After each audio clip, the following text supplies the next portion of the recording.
नमस्कार दोस्तों, स्वागत है आपका आज के मुख्य समाचारों में। जी हां दोस्तों, आपको यहां पर देखने को मिलेंगी सुबह से लेकर शाम तक की तमाम बड़ी खबरें मुख्य समाचार ब्रेकिंग न्यूज अपडेट्स के रूप में। तो चलिए दोस्तों, जान लेते हैं आज की पहली बड़ी खबर। जयपुर में प्रधानमंत्री मोदी को काले झंडे दिखाने की धमकी। डीजीआईजी कॉन्फ्रेंस में मौजूद हैं प्रधानमंत्री। खालिस्तान, साइबर सिक्योरिटी जैसे 4 विषयों पर चर्चा। जी हां दोस्तों, जयपुर में चल रही 58वीं डीजीआईजी कॉन्फ्रेंस में आज नरेंद्र मोदी हिस्सा ले रहे हैं। कॉन्फ्रेंस में खालिस्तान, आतंकवाद, साइबर सुरक्षा, कानून में बदलाव की जरूरत और ह्यूमन ट्रैफिकिंग पर चर्चा की जाएगी। मोदी यहां हर राज्य के डीजीपी से भी मुलाकात करेंगे। इसके बाद वे कॉन्फ्रेंस को संबोधित करेंगे। दोस्तों, 3 दिन की इस सेमिनार में केंद्रीय गृह मंत्री अमित शाह, राष्ट्रीय सुरक्षा सलाहकार अजीत डोभाल भी मौजूद हैं। जयपुर के राजस्थान इंटरनेशनल सेंटर में हो रही इस कॉन्फ्रेंस के दूसरे दिन प्रधानमंत्री मोदी पहुंचे। शाह और डोभाल ने उनका स्वागत किया। वहीं दोस्तों, प्रधानमंत्री को काले झंडे दिखाने की धमकी को लेकर पुलिस ने एनएसयूआई के प्रदेश अध्यक्ष अभिषेक चौधरी को नजरबंद कर दिया है। विंग के दूसरे कार्यकर्ताओं की भी धरपकड़ शुरू हो गई है। इसके बाद दोस्तों, अगली बड़ी खबर। भोपाल बालिका गृह से गायब 26 लड़कियों में से 12 अपने घरों में मिली। 2 अफसरों पर गिरी गाज। जी हां दोस्तों, भोपाल में बिना अनुमति के चल रहे बालिका गृह से बच्चियों के लापता होने के मामले में बड़ी जानकारी सामने आई है। कारण लापता बताई गई 26 बच्चियों में से 12 बच्ची अपने अपने घरों में मिल गई हैं। वहीं अन्य बच्चियों को लेकर भी पुलिस की जांच जारी है। उधर दोस्तों, लापरवाही बरतने के लिए 2 अधिकारियों को निलंबित कर दिया गया है। वहीं 2 को कारण बताओ नोटिस भी जारी हुआ है। जानकारी के अनुसार इस मामले में लापरवाही बरतने पर डीसीपीओ ब्रजेंद्र प्रताप सिंह और डीसीपीओ कोमल उपाध्याय को निलंबित कर दिया गया है। साथ ही महिला बाल विकास अधिकारी सुनील सोलंकी एवं सहायक संचालक महिला बाल विकास रामगोपाल यादव को कारण बताओ नोटिस जारी किया गया है। इसके बाद दोस्तों, अगली बड़ी खबर। भूपेश बघेल को दिए गए थे 508 करोड़। ईडी बोली महादेव सट्टा ऐप के प्रमोटर्स ने भेजी थी रकम। राजदार करेगा कई और खुलासे। जी हां दोस्तों, छत्तीसगढ़ में विधानसभा चुनाव के दौरान भूपेश बघेल को महादेव सट्टा ऐप प्रमोटर्स की तरफ से 508 करोड़ रुपए दिए गए थे। ईडी की चार्जशीट में यह खुलासा हुआ है। असीम दास के बयान के मुताबिक महादेव ऑनलाइन बुक के एक प्रमोटर शुभम सोनी ने उसे कैश पहुंचाने का काम सौंपा था। ईडी के मुताबिक मामले में एक और राजदार मिला है, जिससे कई और खुलासे हो सकते हैं। ये राजदार नेताओं और अफसरों तक पहुंचने वाले पैसों का हिसाब किताब रखता था। इसे 10 जनवरी को कोर्ट में पेश किया जा सकता है। इस बयान के बाद ही शुभम सोनी को महादेव ऐप का तीसरा संचालक मानते हुए प्रथम अभियोजन परिवाद में आरोपी बनाया गया है। इसके बाद दोस्तों, अगली बड़ी खबर। इसरो ने रचा इतिहास। आदित्य L1 ने किया सूर्य नमस्कार। अब रहस्य नहीं रहेगा कोरोना लहर और सूरज का तापमान। जी हां दोस्तों, भारतीय अंतरिक्ष अनुसंधान संगठन इसरो ने सूर्य का अध्ययन करने के लिए देश के पहले अंतरिक्ष आधारित मिशन आदित्य L1 यान को शनिवार को पृथ्वी से लगभग 15 लाख किलोमीटर दूर इसकी अंतिम गंतव्य कक्षा में स्थापित कर दिया। अंतरिक्ष यान पृथ्वी से लगभग 15 लाख किलोमीटर दूर सूर्य पृथ्वी प्रणाली के लैग्रेंज पॉइंट L1 के आसपास एक प्रभामंडल कक्षा में पहुंचा। L1 पॉइंट पृथ्वी और सूर्य के बीच की कुल दूरी का लगभग 1% है। इसके बाद दोस्तों, अगली बड़ी खबर। अमेरिका में टेक ऑफ होते ही प्लेन का दरवाजा निकला। 16,000 फीट की ऊंचाई पर था। पास बैठे बच्चे की शर्ट फटी। 177 लोग थे सवार। जी हां दोस्तों, अमेरिका में अलास्का एयरलाइन की बोइंग 737 नो मैक्स फ्लाइट के साथ शनिवार को बड़ा हादसा होते होते बच गया। टेक ऑफ के कुछ समय बाद ही 16.32 फीट की ऊंचाई पर विमान का दरवाजा टूटकर हवा में उड़ गया। यह इमरजेंसी एग्जिट डोर था। इसके बाद विमान की इमरजेंसी लैंडिंग करानी पड़ी। यह विमान पोर्टलैंड के कैलिफोर्निया के जा रहा था। लोकल समय के मुताबिक यह घटना शुक्रवार शाम करीब 5 बजे हुई। दरवाजा उड़ने के बाद बगल की सीट पर बैठे बच्चे की शर्ट भी फट गई। वहीं कुछ पैसेंजर्स के फोन हवा में उड़ गए। टेक ऑफ के आधे घंटे के अंदर प्लेन की वापस पोर्टलैंड में इमरजेंसी लैंडिंग कराई गई। इस दौरान विमान में करीब 171 पैसेंजर और 6 क्रू मेंबर सवार थे, जिनको सुरक्षित निकाल लिया गया। इसके बाद दोस्तों, अगली बड़ी खबर। राष्ट्रपति द्रौपदी मुर्मू ने सूर्य अभियान आदित्य L1 की सफलता पर इसरो को दी बधाई। जी हां दोस्तों, राष्ट्रपति द्रौपदी मुर्मू ने शनिवार को भारत के पहले सूर्य मिशन आदित्य L1 को उसकी गंतव्य कक्षा में सफलता पूर्वक स्थापित करने के लिए भारतीय अंतरिक्ष अनुसंधान संगठन इसरो को बधाई दी और कहा कि इस अभियान से पूरी मानवता को लाभ होगा। मुर्मू ने एक्स पर एक पोस्ट में कहा कि इसरो ने एक और बड़ी उपलब्धि हासिल की है। भारत के पहले सूर्य मिशन आदित्य L1 को सफलतापूर्वक गंतव्य कक्षा में स्थापित किया गया है। इसके बाद दोस्तों, अगली बड़ी खबर। एमपी यूपी में सुबह बारिश। राजस्थान में अलर्ट। पंजाब समेत 16 राज्यों में घना कोहरा। कई ट्रेनें फ्लाइट्स लेट। यूपी में स्कूलों की टाइमिंग बदली। जी हां दोस्तों, उत्तर प्रदेश, मध्य प्रदेश और बिहार के कुछ शहरों में शनिवार सुबह बरसात के साथ शुरुआत हुई। बारिश की वजह से यहां ठंड बढ़ गई। राजस्थान के माउंट आबू में शनिवार सुबह तापमान 4 डिग्री सेल्सियस दर्ज किया गया। मौसम विभाग ने मध्य प्रदेश, उत्तर प्रदेश समेत देश के 11 राज्यों में बारिश का अलर्ट जारी किया है। वहीं दोस्तों, पंजाब, हरियाणा समेत उत्तर और मध्य भारत के 16 राज्यों में घने घने कोहरे की स्थिति बनी हुई है। भोपाल, लखनऊ, जम्मू, अजमेर समेत 17 शहरों में शनिवार सुबह विजिबिलिटी 200 मीटर से कम रह गई। इसकी वजह से 125 से ज्यादा ट्रेनें लेट चल रही है। वहीं दोस्तों दिल्ली, राजस्थान समेत उत्तर भारत के एयरपोर्ट से उड़ने वाली 50 से ज्यादा फ्लाइट से डिले हो गई है। इसके अलावा दोस्तों सर्दी के बढ़ते असर को देखते हुए उत्तर प्रदेश और दिल्ली एनसीआर के स्कूलों की टाइमिंग बदल दी गई है। वहीं राजस्थान में जयपुर के सरकारी और निजी स्कूलों में 8वीं क्लास तक की छुट्टियों को 13 जनवरी तक बढ़ा दिया गया है। इसके बाद दोस्तों अगली बड़ी खबर, आतंक, अपराध और नशे पर एनआईए का बड़ा एक्शन। लॉरेंस बिश्नोई गैंग के सदस्यों की 4 संपत्तियां अटैच की। जी हां दोस्तों, राष्ट्रीय जांच एजेंसी एनआईए देश में आतंकी, गैंगस्टर और ड्रग तस्कर के मक्कड़ जाल को खत्म करने की दिशा में कदम उठा रही है। ऐसे ही एक और बड़े कदम में एआईए ने शनिवार को गैंगस्टर लॉरेंस बिश्नोई की संगठित टेरर क्राइम सिंडिकेट के सदस्यों की 4 संपत्तियों को अटैच किया। इन संपत्तियों में 1 चल और 3 अचल है। एएनआईए की ओर से यूएपीए के प्रावधानों के तहत हरियाणा, पंजाब और उत्तर प्रदेश में समन्वित छापेमारी में संपत्तियां कुर्क की गई। इसके बाद दोस्तों अगली बड़ी खबर, खड़गे ने कहा इंडिया संयोजक का सवाल कौन बनेगा करोड़पति जैसा। नीतीश कुमार को जिम्मेदारी देने के सवाल पर कहा 10-15 दिन में फैसला कर लेंगे।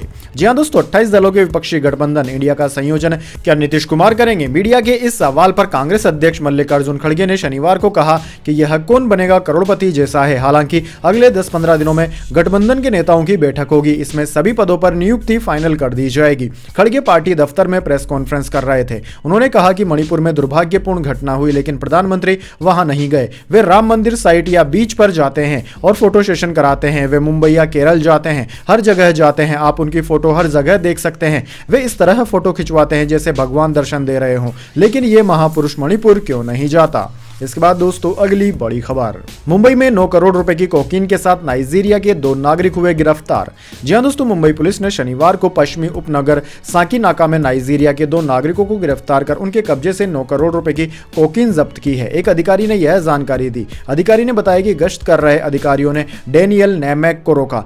वह हंसा इंडस्ट्रियल एस्टेट के पास संदिग्ध रूप से घूम रहा था। उन्होंने बताया कि आरोपी को पुलिस थाने ले जाया गया, जहां उसके पास से कोकीन के 88 कैप्सूल बरामद किए गए। अधिकारी के अनुसार मादक पदार्थ का वजन 880 ग्राम है, जिसकी कीमत 9 करोड़ रुपए है। इसके बाद दोस्तों अगली बड़ी खबर, रणजी मैच में बिहार की 2 टीमें ग्राउंड पर आई। एक अध्यक्ष दूसरी सेक्रेटरी ने चुनी। पुलिस ने एक टीम रोकी तो ओएसडी पर हुआ हमला। जी हां दोस्तों, 23 साल बाद बिहार में शुरू हुए Ranji trophy elite group match के पहले दिन ही विवाद खड़ा हो गया। शुक्रवार को पटना के मोइन उल हक स्टेडियम में बिहार की 2 अलग अलग टीमें मैदान पर आ गई। एक team Bihar cricket association BCA के अध्यक्ष और दूसरी सचिव ने चुनी थी। पुलिस ने सचिव की टीम को स्टेडियम के बाहर से लौटाया तो अज्ञात लोगों ने special duty officer OSD Manoj Kumar पर जानलेवा हमला कर दिया। उन पर पत्थरबाजी भी की गई। मुकाबला पटना के मोइन उल हक स्टेडियम में शुक्रवार सुबह 9:30 बजे शुरू होना था। 2 टीमें आने से हंगामा मच गया। लोकल पुलिस ने मामला समझा और दोनों टीमों को ग्राउंड के अंदर घुसने से रोक दिया। पुलिस ने फिर सचिव की टीम को उन्हीं की बस में बैठाकर स्टेडियम के बाहर से वापस भेज दिया। आखिर में अध्यक्ष की टीम मैदान में उतरी और मैच 1.5 घंटे की देरी से 11 बजे शुरू हुआ। इसके बाद दोस्तों अगली बड़ी खबर, रोहित शर्मा के पिच के बयान से इंग्लिश खिलाड़ी को लगी मिर्ची, दी खुली चेतावनी। जी हां दोस्तों, भारतीय टीम के कप्तान रोहित शर्मा ने हालिया साउथ अफ्रीका सीरीज के आखिरी मैच में जीत दर्ज करने के बाद पिच को लेकर काफी तीखी प्रतिक्रिया दी थी। भारत में बनाए जाने वाले टर्निंग ट्रैक को लेकर कप्तान का बयान था कि हमारी पिचों को लेकर बोलना लोगों को बंद कर देना चाहिए। रोहित के बयान के बाद अब इंग्लैंड के विकेटकीपर बल्लेबाज जोनी बेस्टो ने पिच को लेकर बात कही। जोनी बेस्टो का मानना है कि इस महीने के आखिर में शुरू होने वाली 5 टेस्ट मैचों की सीरीज के लिए भारत अगर टर्निंग विकेट तैयार करता है तो इससे उसके तेज गेंदबाजी आक्रमण की ताकत कम हो जाएगी। इंग्लैंड ने 2021 में जब भारत का दौरा किया था तो स्पिनरों के लिए अनुकूल पिचों पर उसे 1-3 से हार का सामना करना पड़ा था। इंग्लैंड के बल्लेबाज तब रविचंद्रन अश्विन और अक्षर पटेल की बलखाती गेंदों का सामना नहीं कर पाए थे। इसके बाद दोस्तों अगली बड़ी खबर, नेशनल हाईवे से गुजरने वालों के लिए खुशखबरी, अब जितनी दूरी उतना ही टैक्स देना होगा। सबसे पहले यहां शुरू हो रही है जीपीएस टोल तकनीक। जी हां दोस्तों, एनएच यानी कि राष्ट्रीय राजमार्गों से गुजरने वालों के लिए एक तरह से गुड न्यूज है। टोल प्लाजा खत्म कर जीपीएस तकनीक से टोल टैक्स जुटाने की तैयारी में सरकार ने एक कदम और आगे बढ़ा दिया है। दरअसल दोस्तों, दिल्ली जयपुर हाईवे NH48 और मैंगलुरु मैसूर एक्सप्रेसवे पहले 2 ऐसे राजमार्ग होंगे जहां जीपीएस आधारित टोलिंग प्रणाली शुरू की जाएगी, ताकि यात्रियों को यात्रा की तय की गई दूरी, किलोमीटर की संख्या के हिसाब से शुल्क का भुगतान करना सुनिश्चित हो सके। जीपीएस टोल सिस्टम लागू होने के बाद हाईवे पर टोल प्लाजा हटा लिए जाएंगे और इस सिस्टम से यात्रियों को उतने ही पैसे देने होंगे जितनी दूरी वे हाईवे पर तय करेंगे। वैसे दोस्तों इस तरह की योजना के बारे में आपके क्या विचार हैं, कमेंट बॉक्स में जरूर बताएं। दोस्तों जाने अगली बड़ी खबर, लेकिन उससे पहले मेरी आपसे एक छोटी सी रिक्वेस्ट है, अगर दोस्तों आपको अभी तक हमारी न्यूज पसंद आई है तो इसे एक छोटा सा लाइक जरूर दे दीजिए, और अगर आपको पसंद नहीं आई है तो बेशक आप डिसलाइक भी कर सकते हैं, लेकिन दोस्तों लाइक और डिसलाइक जरूर कीजिए, क्योंकि दोस्तों यही हमारी मेहनत का फल होता है और इसी से हमें पता चलता है कि आपको हमारी वीडियोस पसंद आ रही है या नहीं। तो चलिए दोस्तों जान लेते हैं आज की अगली बड़ी खबर। इस हफ्ते कम हुई सोने चांदी की कीमतें, सोना 62,500 पर आया, चांदी में 2,000 रुपए से ज्यादा की गिरावट। जी हां दोस्तों, इस हफ्ते सोने चांदी के दामों में गिरावट देखने को मिली है। Indian Boolean and jewellers association यानी कि IBGA की वेबसाइट के अनुसार सर्राफा बाजार में इस हफ्ते की शुरुआत यानी कि 1 जनवरी को सोना 63,302 रुपए पर था, जो अब 6 जनवरी को 62,540 रुपए प्रति 10 ग्राम पर पहुंच चुका है। यानी कि दोस्तों इस हफ्ते इसकी कीमत 762 रुपए कम हुई है। वहीं दोस्तों IBGA की वेबसाइट के अनुसार इस हफ्ते चांदी में 2,000 रुपए से ज्यादा की गिरावट देखने को मिली। इस हफ्ते की शुरुआत में यह 73,624 रुपए पर थी, जो अब 71,550 रुपए प्रति किलोग्राम पर आ गई है। यानी कि दोस्तों इस हफ्ते इसकी कीमत 2,074 रुपए कम हुई है। इसके बाद दोस्तों अगली बड़ी खबर, उद्धव ठाकरे को नहीं मिला प्राण प्रतिष्ठा समारोह का न्योता, उस दिन का बनाया यह खास प्लान। जी हां दोस्तों, आगामी 22 जनवरी को अयोध्या में भगवान श्री राम के मंदिर में प्राण प्रतिष्ठा आयोजन की तैयारियां जोर शोर से चल रही है। श्री राम जन्मभूमि तीर्थ क्षेत्र ट्रस्ट की ओर से आयोजन का निमंत्रण पत्र विशिष्ट लोगों को भेजा जा रहा है। ऐसे में कई राजनीतिक दलों की ओर से अभी तक राम मंदिर उद्घाटन का न्योता नहीं मिलने की चर्चा भी हो रही है। शिवसेना प्रमुख उद्धव ठाकरे को भी अब तक अयोध्या समारोह का न्योता नहीं मिला है। न्यूज एजेंसी PTI के मुताबिक शिवसेना प्रमुख उद्धव ठाकरे ने कहा कि वह और उनकी पार्टी के नेता उस दिन नासिक में कालाराम मंदिर जाएंगे और गोदावरी नदी तट पर महाआरती करेंगे। उद्धव ने अपनी मां दिवंगत मीना ठाकरे को शनिवार को उनकी जयंती पर श्रद्धांजलि अर्पित करने के बाद पत्रकारों को यह जानकारी दी। इसके बाद दोस्तों अगली बड़ी खबर, न्यूजीलैंड की संसद में वॉर क्राई, 21 साल की सांसद ने माओरी डांस परफॉर्म कर कहा, मतदाताओं के लिए जीऊंगी और मरूंगी। जी हां दोस्तों, न्यूजीलैंड की सबसे छोटी उम्र की सांसद हाना राउती माइपी क्लार्क ने नाचते हुए भाषण दिया। उन्होंने संसद में माओरी डांस परफॉर्म कर मुद्दा उठाया। माइपी ने दिसंबर में यह भाषण दिया था, जो अब वायरल हो रहा है और इसे पूरी दुनिया में काफी पसंद भी किया जा रहा है। इसके बाद दोस्तों अगली बड़ी खबर, यूरिया गोल्ड के लॉन्च को सरकार की मंजूरी, सस्ती रखी गई कीमत, होंगे जबरदस्त फायदे। जी हां दोस्तों, केंद्र सरकार ने यूरिया गोल्ड को लॉन्च करने के फैसले को मंजूरी दे दी है। सल्फर कोटेड इस यूरिया को लाने के प्रस्ताव पर शनिवार को कैबिनेट ने मोहर लगाई। इसके साथ ही किसानों तक यूरिया गोल्ड पहुंचाने का रास्ता भी साफ हो गया है। इस सल्फर कोटेड यूरिया को यूरिया गोल्ड के नाम से बेचा जाएगा। इसके 40 किलोग्राम बैग की कीमत 266.5 रुपए होगी। जानकारी के मुताबिक दोस्तों, रसायन एवं उर्वरक मंत्रालय ने सभी उर्वरक विनिर्माण कंपनियों के MD और CMD को इस फैसले की जानकारी नोटिफिकेशन जारी करके दी है। इसमें बताया गया है कि आर्थिक मामलों की कैबिनेट कमेटी ने 28 जून 2023 को आयोजित बैठक में यूरिया गोल्ड के नाम से सल्फर की परत वाले यूरिया को लॉन्च करने के प्रस्ताव को मंजूरी दी थी।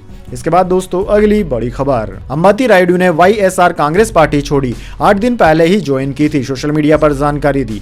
जी हां दोस्तों, पूर्व भारतीय क्रिकेटर अंबाती रायडू ने महज 8 दिन में ही युवाजन श्रमिक रायथू कांग्रेस पार्टी छोड़ दी है। साथ ही उन्होंने राजनीति से दूर रहने का भी फैसला किया है। उन्होंने इसकी जानकारी अपने ऑफिशियल X अकाउंट पर दी। दोस्तों आपकी जानकारी के लिए बता दें, रायडू ने 28 दिसंबर 2023 को इस पार्टी को ज्वाइन किया था और अपना राजनीतिक सफर भी शुरू किया था। रायडू ने ट्वीट किया, ये सभी को सूचित करने के लिए है कि मैंने YSR कांग्रेस पार्टी छोड़ने और कुछ वक्त के लिए राजनीति से दूर रहने का फैसला किया है। आगे की कार्यवाही के बारे में सही वक्त आने पर बताया जाएगा। इसके बाद दोस्तों अगली बड़ी खबर, जयशंकर बोले 10 सालों में देश में बहुत बदलाव आए, PM मोदी की गारंटी पर दुनिया को विश्वास, लोग भारत पर बात करना चाहते हैं। जी हां दोस्तों, विदेश मंत्री S जयशंकर शनिवार को केरल में तिरुवनंतपुरम पहुंचे। यहां पर उन्होंने विकसित भारत संकल्प यात्रा कार्यक्रम में हिस्सा लिया। विदेश मंत्री ने कहा कि PM मोदी की गारंटी ऐसी चीज है जिस पर न सिर्फ देश में बल्कि दुनिया में भी विश्वास किया जाता है। बीते 10 सालों में देश में बहुत बदलाव आए हैं। मैं जब विदेश दौरों पर होता हूं तो लोग भारत में आए बदलावों पर बात करना चाहते हैं। PM की गारंटी का मतलब गुड गवर्नेंस, लोगों पर केंद्रित नीतियां हैं। इसके बाद दोस्तों अगली बड़ी खबर, खराब दवाएं वापस बुलाने पर ड्रग अथॉरिटी को बताना होगा, सरकार ने कंपनियों से कहा WHO के स्टैंडर्ड से टेस्ट करें। जी हाँ दोस्तों, स्वास्थ्य मंत्रालय ने फार्मास्यूटिकल कंपनियों के लिए नई गाइडलाइन का नोटिफिकेशन जारी कर दिया है, जिसके तहत कंपनियां अगर किसी ड्रग को वापस बुलाती है तो उन्हें लाइसेंसिंग अथॉरिटी को इसकी जानकारी देनी होगी। इसके अलावा अब दवा कंपनियों को अपने सभी प्रोडक्ट्स के डिफेक्ट, खराब गुणवत्ता या गलत प्रोडक्शन के बारे में भी बताना होगा। साथ ही दवाओं की टेस्टिंग WHO और अन्य ग्लोबल स्टैंडर्ड के मुताबिक करनी होगी। सरकार ने 28 दिसंबर को एक नोटिफिकेशन जारी करके कंपनियों को यह निर्देश दिया है। हालांकि मीडिया में यह जानकारी 5 जनवरी को आई। ड्रग एंड कॉस्मेटिक एक्ट 1940 के शेड्यूल M के तहत फार्मास्यूटिकल कंपनी के लिए गुड मैन्युफैक्चरिंग प्रैक्टिस बताई गई है। नए नोटिफिकेशन में सरकार ने इस शेड्यूल M में नई गाइडलाइंस जोड़ी है।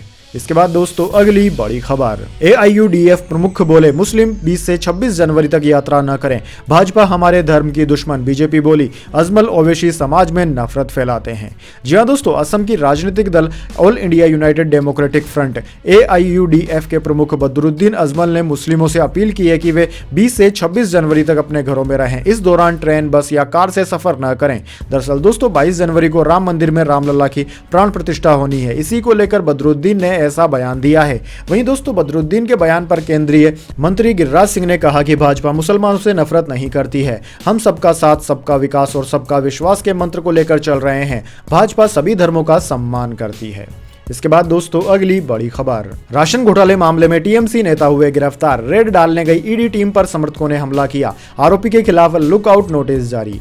जी हां दोस्तों, पश्चिम बंगाल के नॉर्थ 24 परगना जिले में छापेमारी करने गई ED और CRPF की टीम पर शुक्रवार को भीड़ ने हमला कर दिया था। ED ने अब इस मामले में TMC नेता शेख शहजादा के खिलाफ लुकआउट नोटिस जारी कर दिया है। शहजादा वही शख्स है जिसके घर पर छापा मारने के दौरान 5 जनवरी को टीम पर हमला हुआ था। ED ने शनिवार को बयान जारी कर बताया कि ऐसी आशंका है कि शेख शहजादा 5 जनवरी को हुई घटना के बाद देश छोड़कर भाग सकता है। हमने TMC नेता के खिलाफ लुकआउट नोटिस जारी किया है और सभी एयरपोर्ट्स को अलर्ट कर दिया है। वहीं दोस्तों पश्चिम बंगाल में कोरोना के दौरान कथित तौर पर हुए हजारों करोड़ रुपए के राशन घोटाले में ED ने 5 जनवरी को राज्य में 15 ठिकानों पर छापा मारा था। टीम नॉर्थ 24 परगना जिले के संदेश खाली गांव में शेख शहजादा और शंकर अध्य के घर भी रेड डालने गई थी। इस दौरान उन पर TMC समर्थकों ने जानलेवा हमला कर दिया था। इसके बाद दोस्तों अगली बड़ी खबर, बांग्लादेश में चुनाव से पहले विपक्ष अड़ा, वोटिंग रोक कर रहेंगे। सत्ताधारी पार्टी की जनता को धमकी, मदद छीन लेंगे। दरअसल दोस्तों बांग्लादेश में चुनाव को लेकर एक दिन बचा है। बांग्लादेश का चुनाव one man one women show बनकर रह गया है। दोस्तों आपकी जानकारी के लिए बता दें, विपक्ष के 14 दलों की चुनाव से दूरी हिंसा की वजह बन रही है। यही शेख हसीना के लिए नई मुसीबत भी है। विपक्ष की अपील पर लोग चुनाव से दूर रहे तो दुनिया में गलत संदेश जाएगा। विपक्ष का कहना है कि चुनाव में पारदर्शिता नहीं है। ऐसे में चुनाव को चुनाव जैसा दिखाने के लिए हसीन सरकार का पूरा जोर अब वोटिंग बढ़ाने पर है। इसलिए पूरा सरकारी अमला लोगों को पोलिंग बूथ तक लाने में जुटा हुआ है। वहीं दोस्तों विपक्ष के उग्र तेवर को देखते हुए पूरे देश में सेना तैनात कर दी गई है। 2 तटीय जिले नौसेना के हवाले कर दिए गए हैं। बांग्लादेश में चुनाव को पारदर्शी रखने के लिए लोकल ऑब्जर्वर बनाने की व्यवस्था है। इस बार 84 संस्थाओं से 20,773 ऑब्जर्वर चुने गए हैं। तो दोस्तों यह थी आज की तमाम बड़ी खबरें। इसके बाद दोस्तों बारी आती है आज के माइंड क्विज क्वेश्चन की। जी हां दोस्तों, एक आसान से सवाल का जवाब देकर आप जीत सकते हैं एक सरप्राइज गिफ्ट हमारे YouTube चैनल की ओर से। तो दोस्तों आज का सवाल आपकी स्क्रीन पर आ चुका है। भारत का सबसे पुराना राजनीतिक दल कौन सा है? जी हां दोस्तों, अगर आप जानते हैं भारत की सबसे पुरानी राजनीतिक पार्टी का नाम तो जल्दी से कमेंट बॉक्स में लिख दीजिए। अगर दोस्तों आपका जवाब होता है एकदम सही और आप चुन जाते हैं लकी विजेता के रूप में, तो आपको मिल सकता है एक सरप्राइज गिफ्ट हमारे YouTube चैनल की ओर से। तो दोस्तों जल्दी से अपना उत्तर कमेंट बॉक्स में लिख दीजिए, वीडियो को लाइक कर लीजिए और चैनल को सब्सक्राइब करके बेल आइकन भी दबा लीजिए। धन्यवाद। वंदे मातरम। जय हिंद, जय भारत।